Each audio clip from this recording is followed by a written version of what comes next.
ओम जयंती मंगला काली भद्रकाली कपालिनी दुर्गा क्षमा शिवधात्री स्वाहा सुधा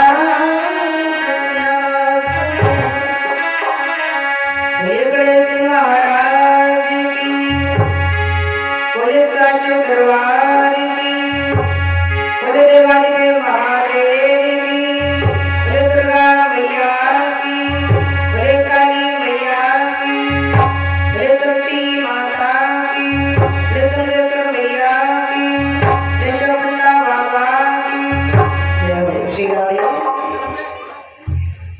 तो आइए हमारे सभी प्रिय भक्त भाव से प्रभु की कथा को श्रवण करेंगे, क्योंकि भक्तों ये समय बड़ा ही अनमोल समय है। कहते हैं जीवन में इन तीन बातों को हमेशा याद रखना चाहिए। जो समय चल रहा है, वह जो समय बीत गया वो पुनः लौट करके नहीं आना है। इसलिए जितना भी समय मिले उसका एक एक पल भी सदुपयोग में अवश्य ही लगा। हमें समय को व्यर्थ बिल्कुल भी नहीं गंवाना चाहिए। समय बड़ा अनमोल होता है, कोई भरोसा नहीं है। कहते प्राणी यदि जन्म हुआ उसको मरना निश्चित है, ये सत्य है, मरना अवश्य ही पड़ेगा। इसलिए वो ये ना सोचे कि मैं जीवित रहूंगा और जिंदा हूं तो फिर कर लूंगा ना। उसको कुछ पता नहीं है कि कब वो ना चला जाए, कब क्या हो जाए, कब उसका अंत हो जाए। इसलिए समय को परख करके नहीं बैठना चाहिए। कभी भी किसी भी वक्त चला जा सकता है। परमात्मा की ऐसी लीला होती है। अभी आज हम यहाँ बैठे, पता नहीं चलते चलते आगे क्या हो जाए, यहाँ से जाओ पता नहीं क्या होगा। इसलिए इसका कोई भरोसा नहीं होता है।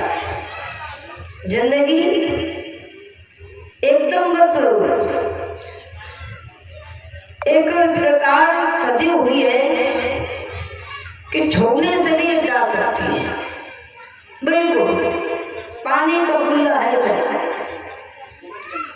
पल में मिट सकता है।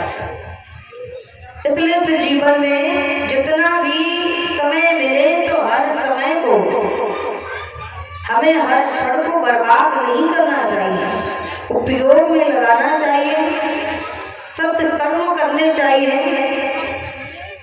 और हमें इस मानव जीवन को पाकर के हमेशा धर्म को अपनाना चाहिए, क्योंकि अगर प्राणी धर्म के पथ पे चलता है उसी का जीवन सार्थक होता है और उसी को मोक्ष प्राप्त होता है, उसी को कल्याण में जीवन प्राप्त होता है और वैकुंठ धाम प्राप्त हो जाता है।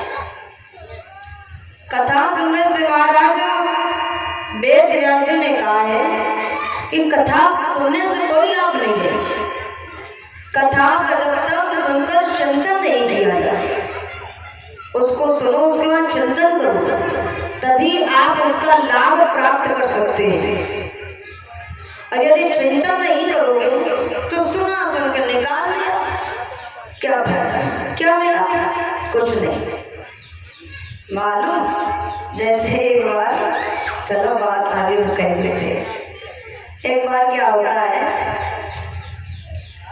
एक गांव में एक पंडित जी थे। वो काशी से कथा कह के आए थे, काशी से।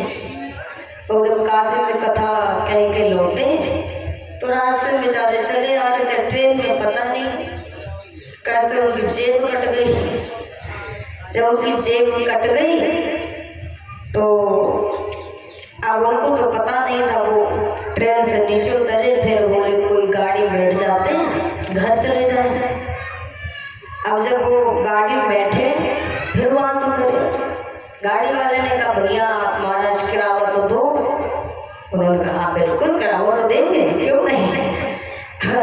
जेब में हाथ डाला तो जेब द्वार पार हो गई। बोले लो जेब हमारी कहाँ चली गई, पैसे भी नहीं है।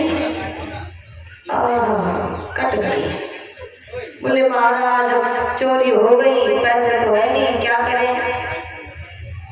गाड़ी वाले ने कहा कोई बात नहीं, चलो माफ कर देते हैं, लेकिन आगे तो नहीं जा पाओगे। गांव बहुत दूर था, अभी वहां से जा भी नहीं सकते थे। अब वो बड़ी चिंता में, यहाँ कोई प्रदेश है, कोई किसी से मांग भी नहीं सकते, कोई उधार किसी से ले लें, इतनी दूर कौन देने वाला है। और विचार करते रहे कि कुछ तो उपाय करें, क्या करें। ज्ञान है पास में, लेकिन पैसे कहाँ चले जाएं, कैसे पैसा मिले ना। कुछ तो किराया घर मिल ही जाता, घर तक पहुँच जाते। अब धीरे धीरे विचार करते रहे। एक गांव थोड़ी दूर पड़ता था, उसी गांव में पैदल चले गए।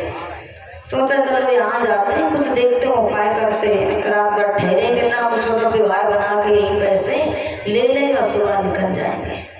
तो उस गांव में पहुंचे तो जाकर के कहने लगे, एक व्यक्ति बैठे तो उनसे जाके बोले, ओ भैया भैया सुनो, भैया हम काशी से आए, काशी से। उन्होंने कहा तो बताओ क्या हुआ। बोले हम काशी से आए, भागवत कथा कहते हैं, भागवत कथा। बोले अच्छा भागवत कथा कहते हो। बोले हाँ भागवत कहते हैं। बोले तो क्या करें। बोले भागवत कथा कहते हैं, तो करा लो तुम हमारी कथा। बोले भागवत कथा कहते हो, हम तो जानते भी नहीं भागवत कथा क्या होती है। उस गांव के लोग भागवत नहीं जानते थे क्या है, कभी सुना ही नहीं था। वो पहली बार ये नाम सुन रहे थे। बोले ये नाम तो हम पहली बार सुन रहे हैं कि भागवत कथा कुछ होती है, क्या है ये। तो बोले तुम नहीं जानते हो तो करा लो, हम कर देंगे, आपको पता लग जाएगा कि भागवत कथा क्या होती है। बोले भाई देखो हम मेन आदमी तो है नहीं, हमारे गांव के मुखिया जी हैं, और कहो तो चलो वहीं ले चलते। बोले हाँ ले चलो। पहले तो काफी फटकारा धमकाया, लेकिन फिर बाद में गांव के मुखिया के पास लेके पहुंचे, जो सेठ जी थे। अब वो बड़े मोटे ताजे आदमी उनके यहाँ पहुंचे और जाके वो आराम से बढ़िया सो रहे थे। तो उनको जगा के बोले महाराज देखो ये कोई आए हुए हैं और कहते हैं भागवत कथा कहते हैं, जो उनकी कथा कहते हैं करा लो, आपकी इच्छा तो कथा करा लो इनकी। अब वो जो सेठ जी थे, सेठ जी कहने लगे कि भैया भागवत कथा ये क्या होता, भागवत कथा क्या है। पंडित जी बोले अरे तो तुम कराओ तो पहले, करा लो हमारी भागवत कथा, तुमको खुद ही पता लग जाएगा कि क्या होती है, एक बार तुम करा के देखो। सेठ जी बता रहे हमको नहीं टाइम कराने के लिए कथा था, जाओ लड़ जाओ। तो सेठ जी धक्का के भगा दिए। पता नहीं क्या है भागवत कथा, न जाने क्या करने आ गए, जाओ। पंडित जी बोले मूर्ख आदमी है, कौन समझाए, चलो लौट जाओ भैया, अच्छा रहेगा। अब वो लौट गए। वहाँ से जैसे थोड़ा दूर चले, सबको सेठ जी के 2 बच्चे थे छोटे छोटे।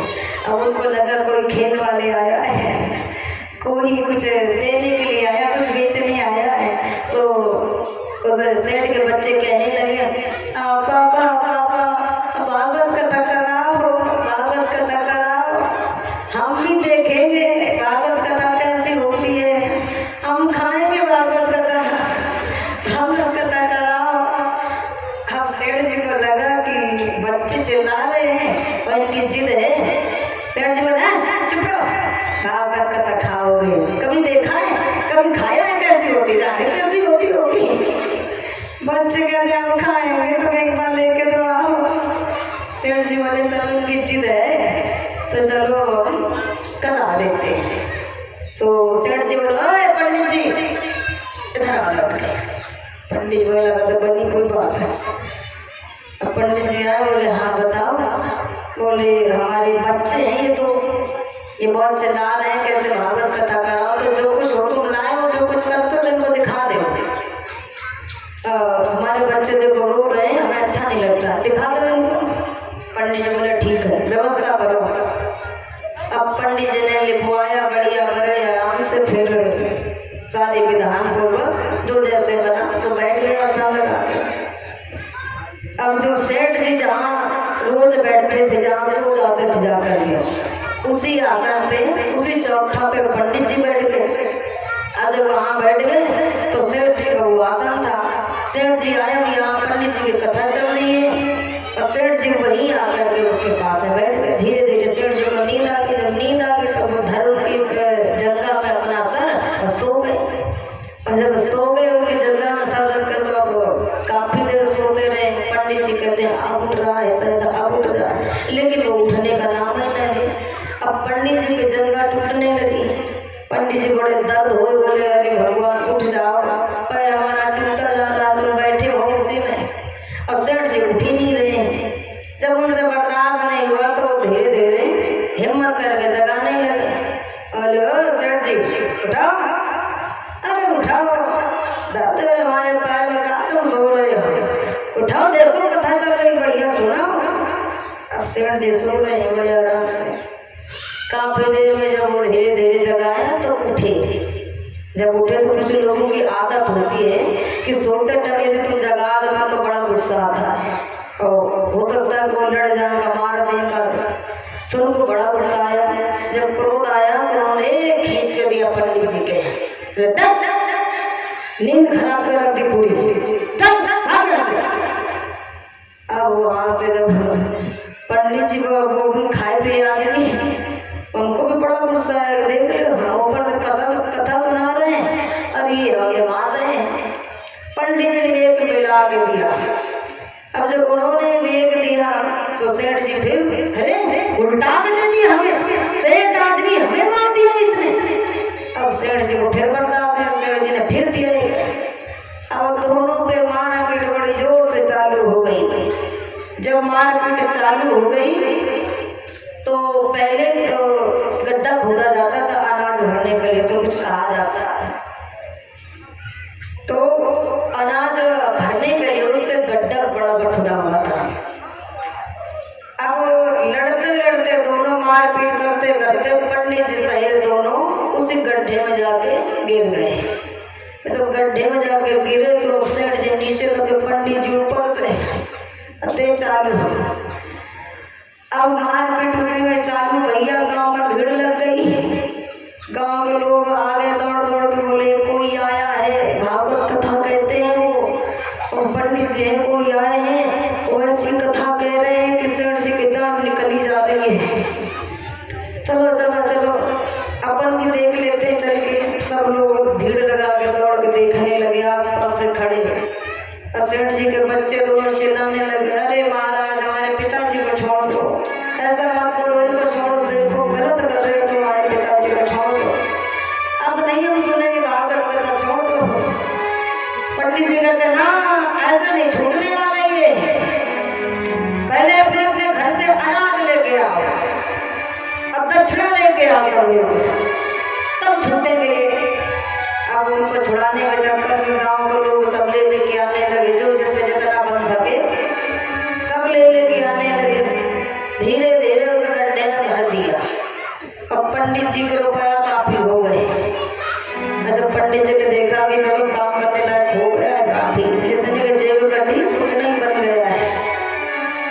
तो पंडित जी ने देख कर रुपया बांधा और बांध के वहां से धीरे से निकले और निकलते टाइम एक और दिया मिला के और वहां से सब कुछ लेकर पंडित जी निकल चले। और जब वहां से चले तो सब गांव के लोग दूर से देख रहे खड़े, भैया छूना मत, उनके पास मत जाना, भागवत कथा है जिनके लपट जाती है बात तो छोड़ती नहीं है, बड़ी मुश्किल है इनको देखना मत, दूर से देखते रहो, उनको छूना मत, पास मत जाना।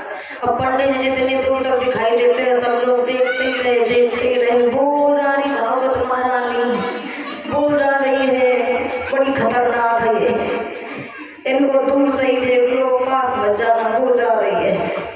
सब लोग देखते रहे और पंडित जी वहां से चले गए। बोले गोविंद भगवान